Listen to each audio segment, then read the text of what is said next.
let's get into it.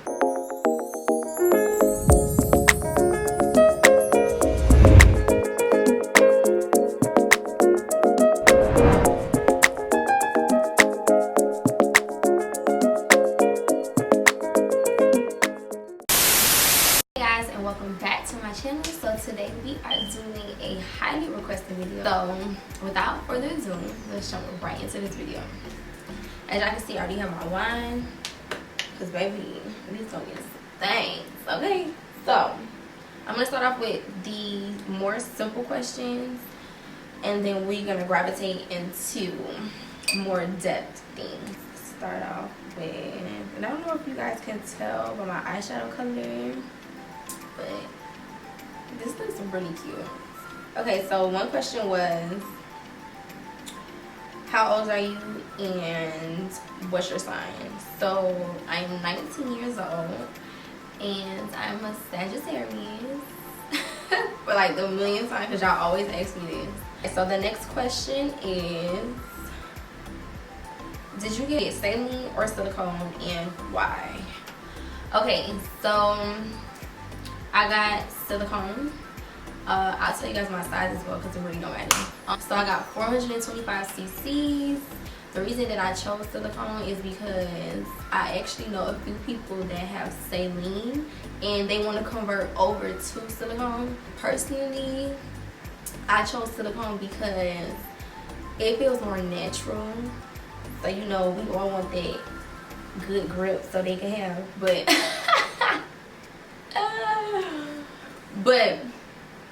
your doctor will let you know what's best for you and your own breast. So that's another thing as well. It's all on personal preference and what route you want to go. Next question.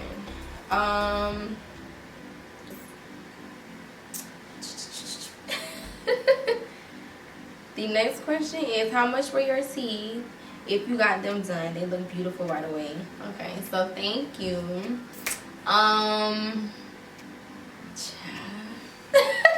That's the rundown of my teeth.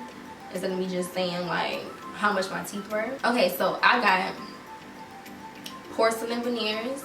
There's, okay, for one, let me just say that there's different type of veneers. There's resin veneers, there's porcelain veneers, and then it's another one, I don't actually remember the name, but I got porcelain veneers. I will tell you the difference between the two that I know, which is resin and porcelain. So you have resin, which is in type of material where they will put it on the top of your teeth and mold it to the way your teeth already looks. It basically create the shape for you. With resin veneers, they last up to about 8 to 12 years, 12 years max. The thing with resin veneers is that they don't want you smoking, they don't want you drinking wine, any like red wine. They don't want you chewing on your teeth. As far as if you're eating, they don't want you biting on your front teeth. Like you have to, they want you to chew in the back. So porcelain veneers is they basically take an imprint of your teeth. So you know when you go to the dentist, they put that little gel type of material on your teeth. They send it to a lab. It takes about 2 weeks to come back. It's a glass material that they also put over your teeth. They're not creating a shape. So, but being that it's glass, they don't shape it too much. It's more of like a Hollywood smile. So that's what they basically told me. That the porcelain veneers is. It's not really how resin is, where they actually create a whole new smile for you. Any doctor you go to, they're gonna tell you that porcelain is always more expensive because of the quality. Quality is very important. Now, porcelain lasts up to about 50 years. So this shit's gonna be in my mouth for forever. So that's also another reason why I chose porcelain veneers, because I'm spending all of this money and you know I want to be able to have it for a long time. Porcelain veneers, you're able to do anything and eat everything. You're not limited to what you can eat. To each his own. Everybody does what the hell they want to do at the end of the day. I know people with resin veneers, I'm looking at their mouth and it's not white anymore. Like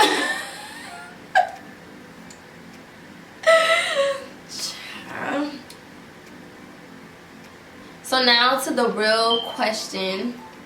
After I just gave y'all the whole little rundown. I spent $15,000 on my tea. Okay, so next question. The most expensive thing you own. The most expensive thing I own, I would definitely have to say my car. It would definitely be my car. It would definitely be my car, for sure. The next question is relationship advice with boyfriends.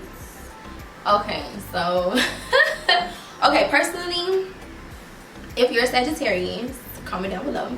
Personally, I don't do relationships, and it's not in a bad way to where it's like I'm talking to multiple people. I don't do relationship because, you know, Sagittarius, you know that we run away from commitment.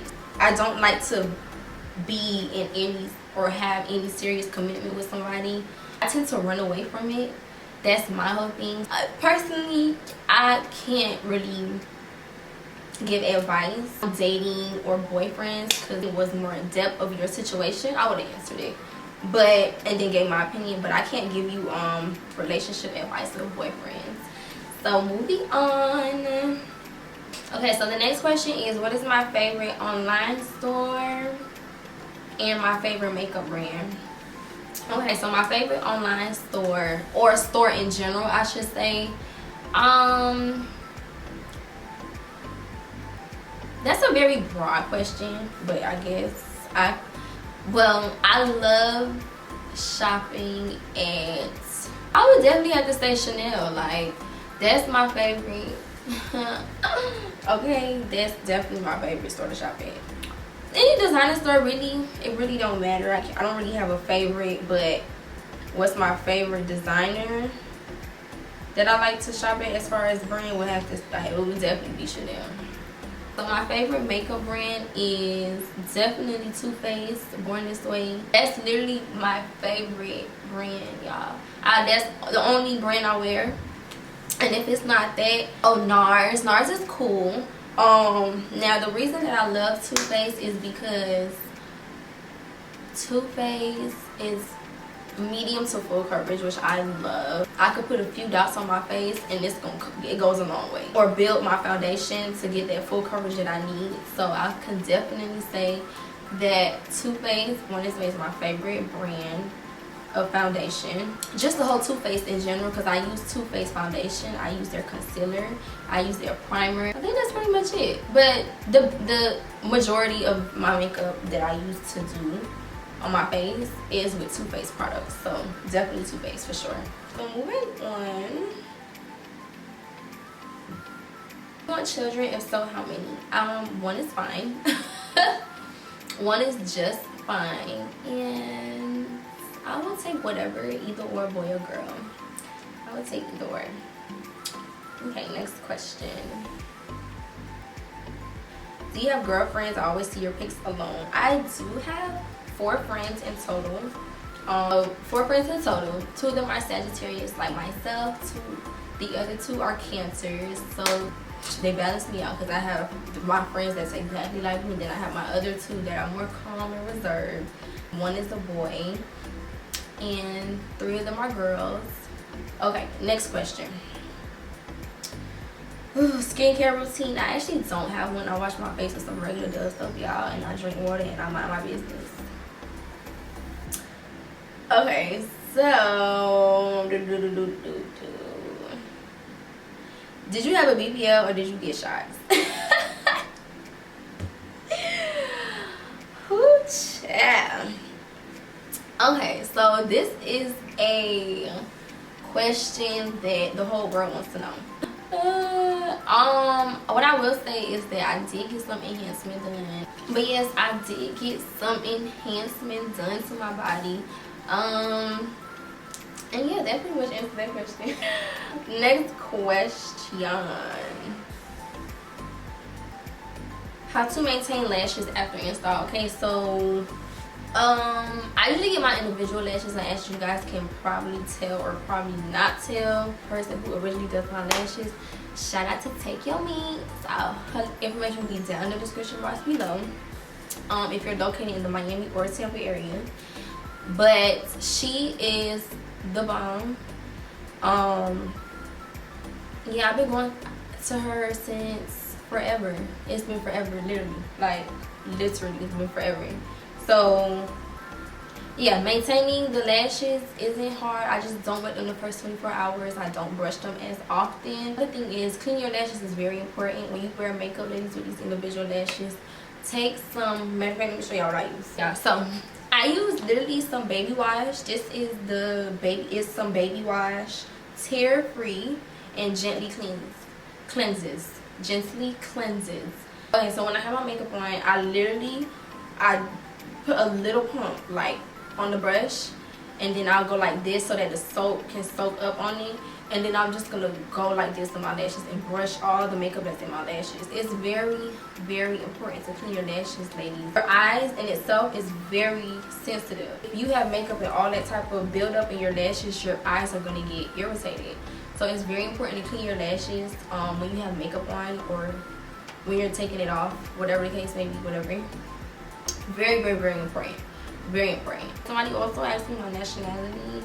I'm half Jamaican. My dad is from Kingston, Jamaica, and my mom is from the British Virgin Islands. So I'm half that, half Britain.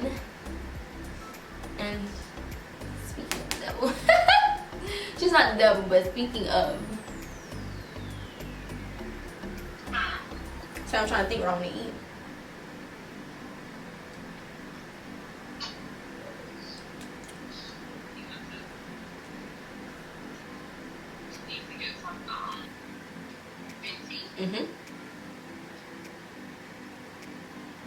Okay. Alrighty. Alright. Okay, next question. What is the pros and cons of being a business owner? There is a lot. Being a business owner isn't the easiest, but it's not the hardest. Everybody has their downfalls. In a business, everybody has obviously their good times and their bad times in any situation, anything that you're doing. Now, what I definitely can say with being a business owner, it can be very overwhelming. And the thing with me owning a boutique, it's what I feel like what's more draining on my end would probably be inventory, which is, it could become a hassle. Then you have to deal with employees. Also, I can definitely say that it has more pros than cons. You work for yourself. You have full control over everything that's going on. Now, what I can say is, a lot of you that are watching wants to start your own business, and you're contemplating and you're thinking like, okay, well, you don't have enough followers, or you don't have this and you don't have that. And I don't want you guys to look at it as you're not a big social media influencer, or you don't have an audience, or you don't have that much people that you think is going to engage in your business. And what I can say is, I don't want you guys looking at it like that, because even though that's what's around, it's thinking very small. When you're starting a business, I want you guys to always think of, okay, this is going to be my business, and this is what I want to do, and this is what I want to fulfill. With that being said, never compare your business to other businesses and think that it can't get to the point that you want it to. Consistency is definitely key. I can definitely say that. But if you're not consistent in anything you're doing, you cannot expect to receive good results. Simple. If you're trying to start a business, definitely do that. And please find your niche. Don't just start a business and feel like, oh, you just want to start a business and be an entrepreneur. Find your niche. Stick to your niche and be consistent with your niche. Don't give up on your business if it's not doing good as you want it to in the time that you want it. Time don't wait for nobody or anything. So please don't look at it as if you want your business to be here at a certain point. So yeah, like I said, if you're looking to start a business, start it. If people want to support you, they're going to do that no matter what. Don't compare yourself to nobody else, and don't compare what you want to do to what other people are doing. You make your own money and you're benefiting from your own hard work. So once, like I said, that reverts back to being consistent. So when you put in the work for your business and you're consistent as you should be, you will definitely receive the results and get the benefits from your hard work. So yeah, like I was saying about the cons, it's pretty much just customers, inventory, and employees. That's something that you have to deal with if you have employees. Employees in general can become a big thing as far as financially. Now, another con is dealing with customers. In anything you do or anywhere you go, you're going to always deal with people. It don't matter what you do or where you go, you're always dealing with people. Now, I'm very big on energy, and the energy you put out, you're going to always receive no matter what. As long as you're good to people, you're not going to have any issues with being a business owner.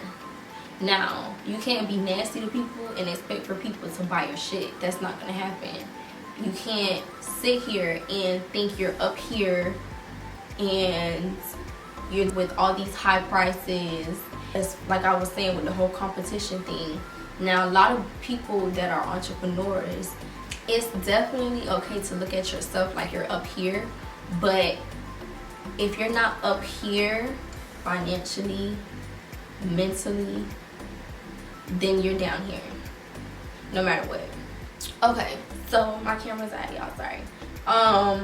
Yeah, so like I was saying, like it's okay for all of us to think high of ourselves, with, you know, ourselves and what we're doing, but you have to come to the realization that you're not up there yet. Simple. Another thing that's very important with being, if you want to start your own business, is investment. Even though you might feel like, okay, you don't have enough money to start up your business, you're thinking as if because you want to be somewhere with your business, is going to stop you from trying to invest in your business. Now, what I can definitely say is that if you're not financially stable to start your business, you need to start saving up to invest. Don't just jump right into, say for example, you want to start selling hair. Don't sit there and overwhelm yourself and buy 10 wigs and you cannot afford 10 wigs. Then you don't make your money off of it by you buying those 10 wigs. So it's very important to start off little by little. Don't stress yourself, because it can become very stressful at the end of the day being a business owner. Things are not going to always happen on your time and when you want it to be. Patience is definitely key. With all of that being said, I can definitely say that being a business owner definitely has more pros than cons. And if you're looking to start your business, do that. Start off slowly. You're on your own time when you're an entrepreneur. So do things on your own time and gravitate at your own speed, and don't listen to what nobody else has to say. Simple. Okay, so this question is, how did you start selling hair? Okay, so it was back in, I would definitely say 2016. I was 16 at the time, and Miami wigs was a big thing. Like from 2014 to 2016, it was big. Like wigs was already in, but it wasn't too much people selling it. Everybody was pretty much selling like bundles and stuff like that. So I got my first wig installed in 2016 because I was turning 16. Harold did it for my birthday. Shout out to Harold. And so he did my hair for my 16th birthday, and then ever since then, that's when I knew that I wanted to sell hair. So I started out with bundles, because only a few people was selling hair in general. Like nobody was really selling hair back then, but it was a few people. So I was like, you know what, I'm gonna sell hair. I told myself I'm gonna sell hair. So what I did was I started off with bundles, a few bundles, and then eventually, like a couple months later, I ended up ordering about 5 wigs. So I started off with about 5 wigs, and then I posted it, and I had a page. I cannot remember the name. If I could find it in my Snapchat, y'all know the memories thing that be popping up. If I could find it, I'll insert it right here. But so what I did was I had a few bundles, and then I had about 5 wigs, and I posted it, and then ever since then, that's what pushed me to want to sell hair. About a year later, which is where I wanted to sell clothing, because people were just doing one or the other, but I was just like, you know what, I'm gonna sell both. Like, I wanted to be different. So what I did was I was selling hair and clothes. So how I started selling clothes was I remember, I'll never forget this. I was on AliExpress, and because I was trying to really figure out where I could get some cute little pieces for cheap. I was like, you know, I'm gonna go on AliExpress. AliExpress was very big back then, so I was like, I'm gonna go ahead. So I was ordering like a few little two pieces. I'm gonna insert it right here. And I was ordering some two pieces, and then right along on that same page, and I'll never forget this either, I ordered one mannequin. I had one mannequin, and still to this day, that one mannequin is in my shop. But yeah, I ordered a few little cute little two-piece outfits, and I will never forget how I was meeting up with people. I had people coming to my house, different things like that. So that's how I started off with the whole selling hair and clothes type of thing. Now I'm here, I'm 19, I have my own shop. So it's just like, don't ever feel discouraged of starting your business, or don't ever feel like it's too late for you. Don't ever feel like you're too old to do this. You're not. You know, at the end of the day, time waits for nobody. So it's just like, get up and actually do something and start somewhere, you know. That's my whole thing. A lot of upcoming things I'm in the middle of doing. So I'm very excited. You guys will see that soon. Y'all gonna see everything on here, literally. Like, I'm gonna be vlogging everything for you guys. So today the motto is, it's up from here. So get up and get it cracking. Start your business and be consistent, and everything will fall in place for you. That's a fact. Might not be on your time or when you want it, but it'll happen in due time, and that's the only thing that matters. Okay guys, so that wraps up today's video. I hope you guys enjoyed it. I opened up a PO box so you guys can send me things. That will be down in the description box below when this video goes up. Again, don't forget to like, comment, and subscribe, and don't forget to let me know down in the description box below what videos you guys want to see, or what video I should do next. And that completes this video.